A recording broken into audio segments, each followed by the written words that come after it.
Hi, welcome to study IQ. Study IQ में आपका बहुत बहुत स्वागत है।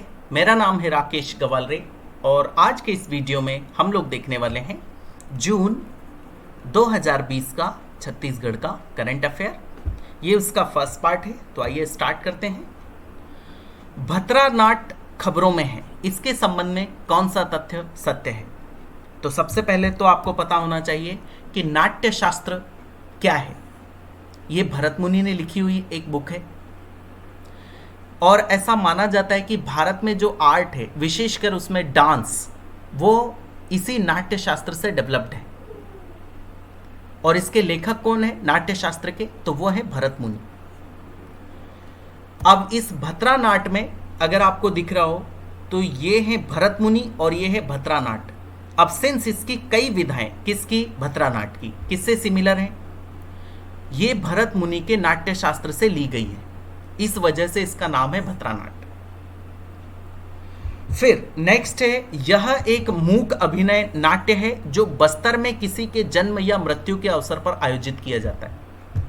पहली बात तो इसमें कोई संवाद नहीं होता, यानी कोई कुछ बोलता नहीं। ये एक मूक अभिनय है और ये बस्तर में आयोजित किया जाता है, और वो भी कब? दो अवसरों पर। एक, या तो किसी का जन्म हुआ हो या फिर किसी की मृत्यु हुई। फिर इसका थर्ड पॉइंट है, यह नाट उड़ीसा के कुछ नाट्यों से भी प्रेरित है तथा इसकी एक प्रसिद्ध कलाकार मुंद्रा मांझी जी हैं। आपको पता होगा उड़ीसा में भी कई प्रकार के नाट होते हैं। हमारे भारत में तो स्पेशली आर्ट बहुत ज़्यादा डेवलप्ड है, तो इसके कई स्टेप्स उड़ीसा के कुछ नाट्यों से प्रेरित हैं। और इसकी प्रसिद्ध कलाकार कौन है? मुंद्रा मांझी जी। इनके ऊपर एक आर्टिकल आया था, इस वजह से ये करंट अफेयर में मैंने डाल दिया। तो इसका आंसर होगा उपरोक्त सभी सत्य हैं। भतरा नाट्य भरत मुनि के नाट्य शास्त्र से प्रेरित है, उड़ीसा के नाटकों से प्रेरित है और ये बस्तर में आयोजित किया जाता है मूक अभिनय जन्म या मृत्यु के अवसर पर। नेक्स्ट देखते हैं, छत्तीसगढ़ की पहली frozen food unit gold launch की गई है। इसके संबंध में कौन सा तथ्य सत्य है? तो पहले तो आपको पता होना चाहिए कि ये फ्रोजन फूड क्या होता है। तो फ्रोजन फूड प्रिजर्व फूड होता है जिसको आप डायरेक्टली कंज्यूम कर सकते हो परचेस करके, फ्रोजन फूड जिसे कहा जाता है। और इसकी यूनिट लॉन्च की गई है और उसका नाम क्या है? गोल्ड। गोल्ड ये उसका नाम है। और ये कहाँ पर स्थापित की जाएगी? ये स्थापित की जाएगी रायपुर में। हमारे छत्तीसगढ़ की राजधानी रायपुर में इसे स्थापित किया जाएगा। और कौन स्थापित करेगा? तो उसके संबंध में मैंने लिखा है, गोयल ग्रुप ऑफ कंपनीज के नए वेंचर गोल्ड स्वाद का सुनहरा रंग की ई लॉन्चिंग हुई है। यानी गोयल ग्रुप ऑफ कंपनीज ने इसको लॉन्च किया है और ये एक प्राइवेट सेक्टर यूनिट होगी। याद रखना, गवर्नमेंट की नहीं है, प्राइवेट सेक्टर यूनिट होगी। गोयल ग्रुप ऑफ कंपनीज एक बहुत ही बड़ा ग्रुप है, इसने इसकी लॉन्चिंग की है।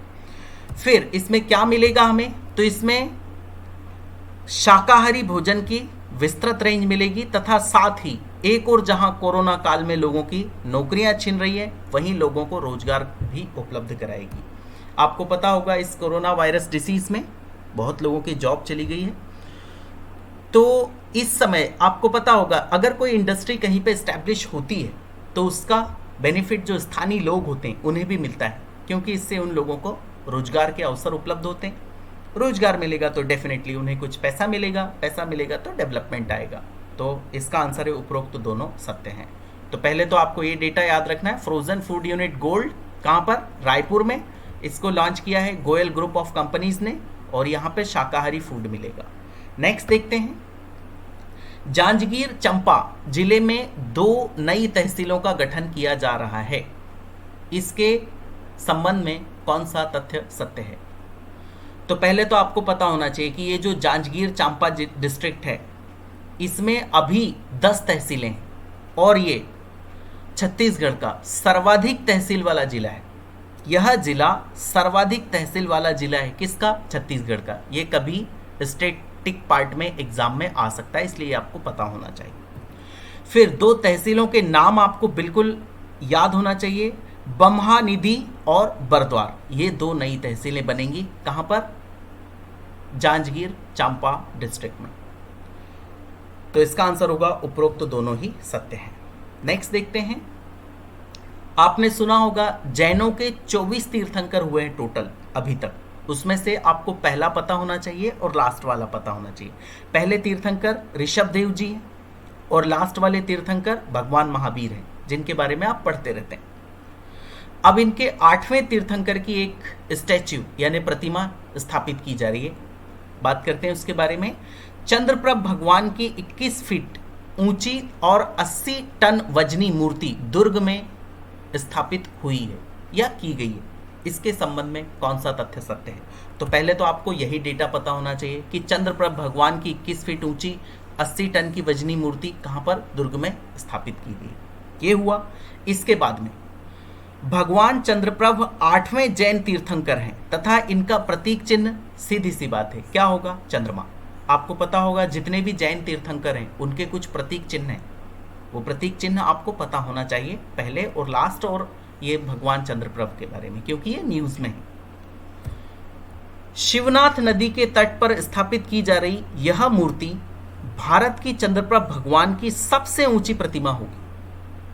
सबसे ऊंची प्रतिमा सिर्फ छत्तीसगढ़ की नहीं बल्कि भारत की। किसकी? भगवान चंद्रप्रभ की। टोटल मत मान लेना कि सभी मूर्तियों में ये सबसे ऊंची होगी, तो फिर स्टैच्यू ऑफ यूनिटी को आप क्या कहेंगे? वो तो सबसे ऊंची है। ये सिर्फ चंद्रप्रभ भगवान की मूर्ति है जो कि सबसे ऊंची है भारत में। तो इसका आंसर होगा उपरोक्त दोनों ही सत्य हैं। नेक्स्ट देखते हैं, 8 खंबा मंदिर के अवशेष बारसूर दंतेवाड़ा से प्राप्त हुए। इसके संबंध में कौन सा तथ्य सत्य है? तो पहले तो आपको यही पता होना चाहिए 8 खंबा मंदिर के अवशेष कहां से प्राप्त हुए? बारसूर दंतेवाड़ा से। अब ये 8 खंबा मंदिर ऐसे होता है, पहले जब मंदिर बनते थे तो कुछ 32 खंभों के मंदिर बनते थे, कुछ 16 खंभों के बनते थे, ऐसे खंभे बनाए जाते थे, और जितने ज्यादा खंभे उसमें होंगे उतनी मजबूती मिलेगी। ये पिलर से एक तरीके से। तो अभी हमारे यहाँ पर सिर्फ 32 खंभों के जो मंदिर हैं वो थोड़े से सुरक्षित है, बाकी 16 खंभे, 8 खंभे, 4 खंभे वाले जो मंदिर हैं वो काफी डैमेज हो चुके हैं। तो इनके अवशेष प्राप्त हुए इसके 8 खंभा मंदिर के बारसूर दंतेवाड़ा से। बारसूर बाणासुर ऐसा कहा जाता है कि यहाँ यहीं का था, राक्षस बाणासुर के बारे में आपने मिथोलॉजी में सुना होगा। फिर बारसूर को तालाबों तथा मंदिरों का शहर कहा जाता है। काफी इंपॉर्टेंट है, यहाँ पर आपको बहुत मंदिर देखने को मिलेंगे बारसूर में, और तालाब भी देखने को मिलेंगे। और ऐसा कहा जाता है कि इन तालाबों का निर्माण किसने कराया? ये निर्माण कराया है, यहाँ पे मैंने आगे मेंशन किया है, 1060 ईस्वी में छिंदक नागवंशी राजा जगदेक भूषण धारावर्ष के सामंत चंद्रादित्य ने शिव मंदिर का निर्माण कराया था तथा तालाब खुदवाया था। यहां पर बहुत सारे मंदिर हैं, मैं आपको पहले भी बता चुका हूं। इसी वजह से बारसूर दंतेवाड़ा को क्या कहा जाता है? तालाबों और मंदिरों का शहर कहा जाता है। और इसमें कुछ प्रसिद्ध मंदिर के नाम मैंने यहाँ पे मेंशन किए हैं। यहाँ पर अन्य प्रसिद्ध मंदिर जैसे गणेश मंदिर, चंद्रादित्य मंदिर, बत्तीसी मंदिर भी स्थित हैं। और इसका आंसर होगा उपरोक्त सभी सत्य हैं। तो अवशेष प्राप्त हुए हैं ये आपको मालूम होना चाहिए, और ये पता होना चाहिए, और ये पता होना चाहिए। That's it. आगे बढ़ते हैं। डैश में हर्रा प्रोसेसिंग यूनिट स्थापित की जा रही है। हर्रा का नाम सुना होगा आपने, और इसके बारे में मैं आपको बता दूं, ये खासकर जो काम में आता है, वैसे तो ये कई काम में आता है, ये काम में आता है चर्म शोधन के काम में आता है हर्रा। चर्म शोधन यानी जो चमड़ा होता है उसको पकाने के काम में इसको लिया जाता है हर्रा को। तो इसकी प्रोसेसिंग यूनिट कहाँ पर स्थापित की जा रही है? इसके अलावा ये जो हर्रा है आयुर्वेदिक कुछ दवाओं में भी काम में आता है, कुछ ट्रीटमेंट में मेडिसिन बनाते हैं आयुर्वेद में, वैसे भी काम में आता है। तो इसका आंसर होगा कहाँ पर? कोंडागांव जिले के इक्षापुर में ये इसे स्थापित किया जा रहा है, हर्रा प्रोसेसिंग यूनिट को। नेक्स्ट देखते हैं। राजनांदगांव में एक पक्षी उद्यान विकसित किया जा रहा है। इसके संबंध में कौन सा तथ्य सत्य है? पक्षी उद्यान कहाँ पे विकसित किया जा रहा है? राजनांदगांव में। तो पहले तो यही डेटा आपको पता होना चाहिए। तो इसके संबंध में ये सत्य है पहला वाला। यहां पर भूजल स्तर को बढ़ाने के लिए विश्व पर्यावरण दिवस के अवसर पर पौधारोपण का कार्य किया जा रहा है। भूजल स्तर यहां पर बहुत नीचे जा चुका है राजनांदगांव में, और उसको अगर बढ़ाना है तो सीधी सी बात, हमें पौधारोपण करना होगा। पौधारोपण से क्या होगा आपको पता होगा, जैसे ये पौधा है तो ये अपनी जड़ों में पानी को क्या करके रखता है, एब्जॉर्ब करके रखता है या होल्ड करके रखता है।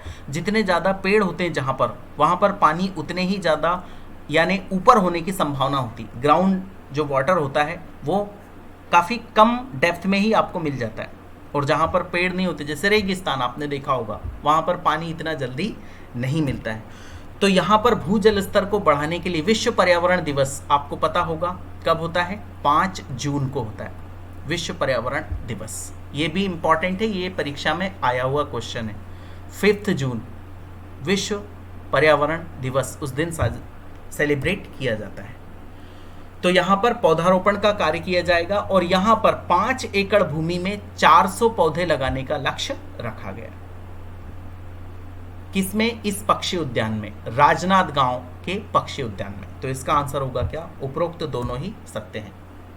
नेक्स्ट देखते हैं, गोंचा रथ यात्रा को कोरोना महामारी की वजह से आम नागरिकों के लिए निरस्त कर दिया गया। इसके संबंध में कौन सा तथ्य सत्य है।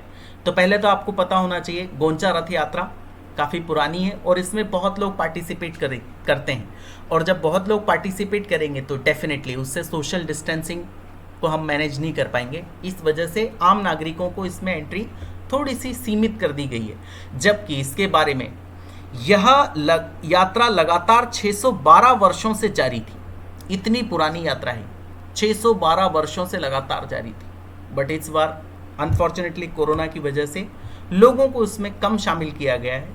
और ये किसकी तर्ज पर है, आपने सुना होगा जगन्नाथपुरी उड़ीसा में है, वहाँ पर भगवान जगन्नाथ की शोभा यात्रा निकाली जाती है। उसी की तर्ज पर हमारे छत्तीसगढ़ में भी गोंचा रथ यात्रा निकाली जाती है। यह भगवान जगन्नाथ की एक शोभा यात्रा है। इसके अलावा इसमें कई सारे और भी परंपराएं शामिल हैं, जैसे चंदन यात्रा होती है, नेत्रोत्सव, तुपकी इत्यादि परंपराएं भी इसमें शामिल हैं। नेत्रोत्सव यानी भगवान दिखेंगे सबको तो नेत्रोत्सव होगा। तुपकी एक प्रकार से लोग डांस करते हैं। चंदन यात्रा उस यात्रा का नाम है। ये सारी परंपराएं भी इसमें शामिल हैं।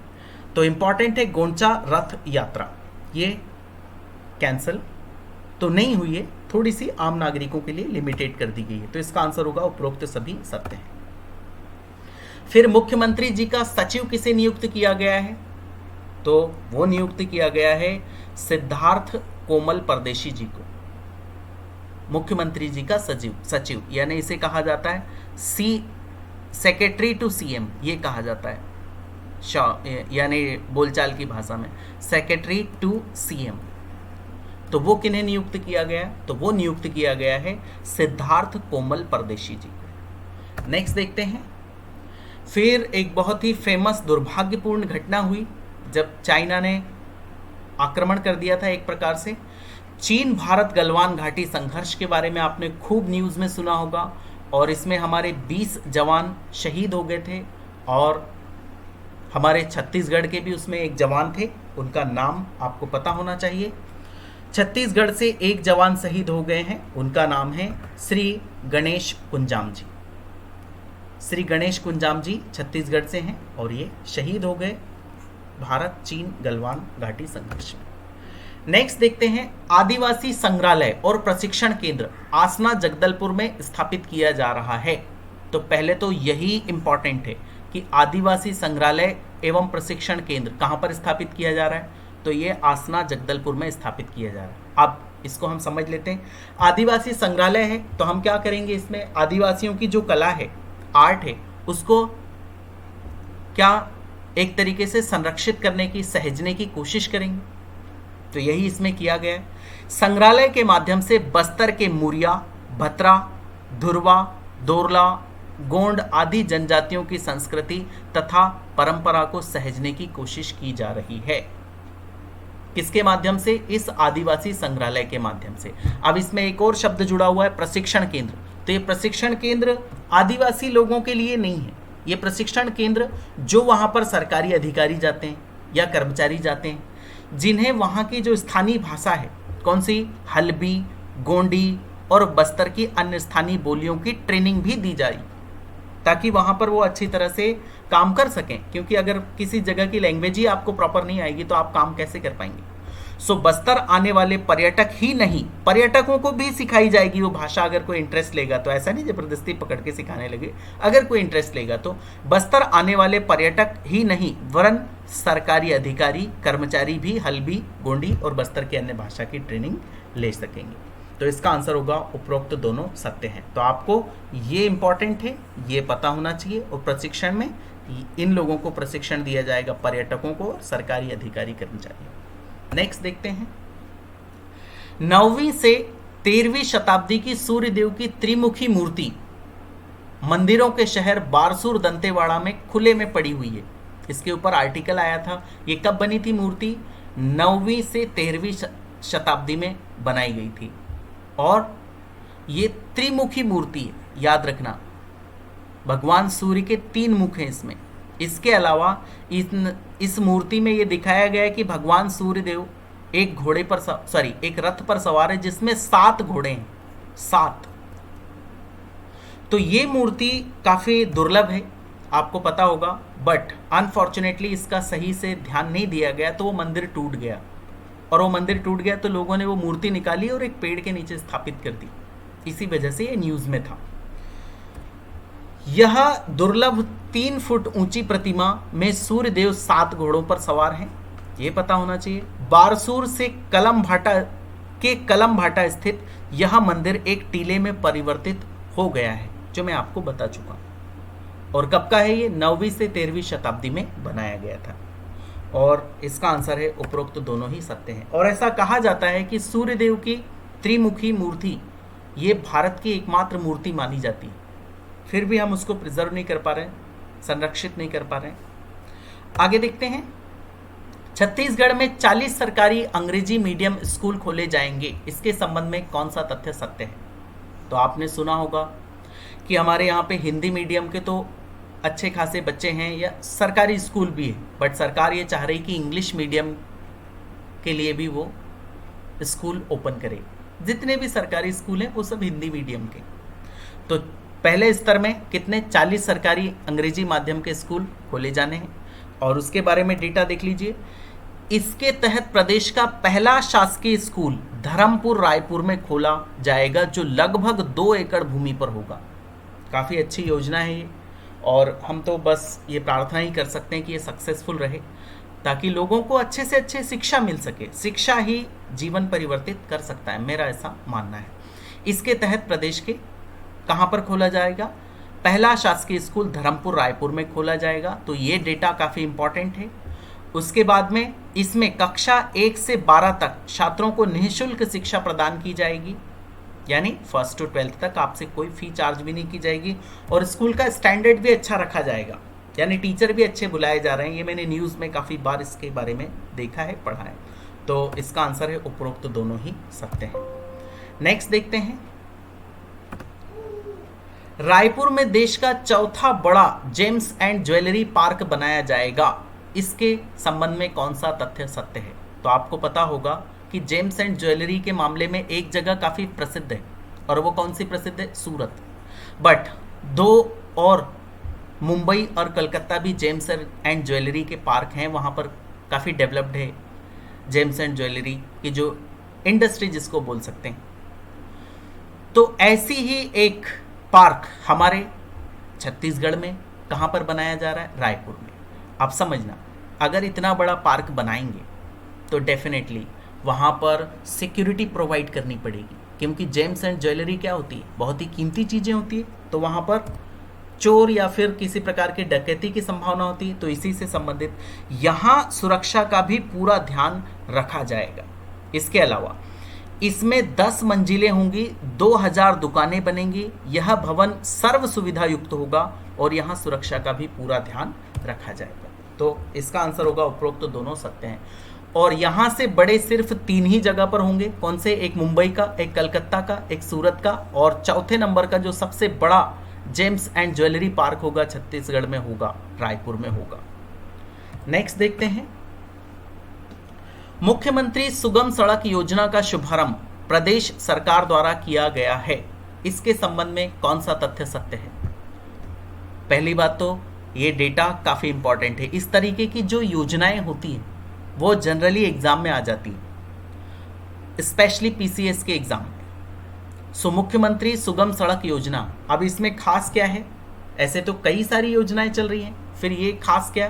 तो इसमें खास ये है कि सभी सार्वजनिक स्थान पक्के सड़क मार्ग से जुड़ेंगे। सार्वजनिक स्थान जैसे क्या? स्कूल, कॉलेज, अस्पताल, राशन दुकानें, सरकारी कार्यालय, ये सब क्या होते हैं? सार्वजनिक स्थान होते हैं। तो इन्हें पक्की सड़कों से जोड़ा जाएगा। इसी के लिए ये योजना चलाई गई है और इस योजना का नाम है मुख्यमंत्री सुगम सड़क योजना, सार्वजनिक स्थानों को जोड़ने के लिए। योजना में 200 करोड़ की लागत से 1116 कार्य कराए जाएंगे।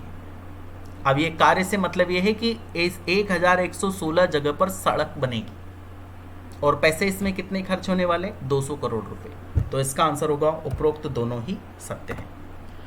Next, so this is the end of the video. बहुत बहुत धन्यवाद। जय हिंद।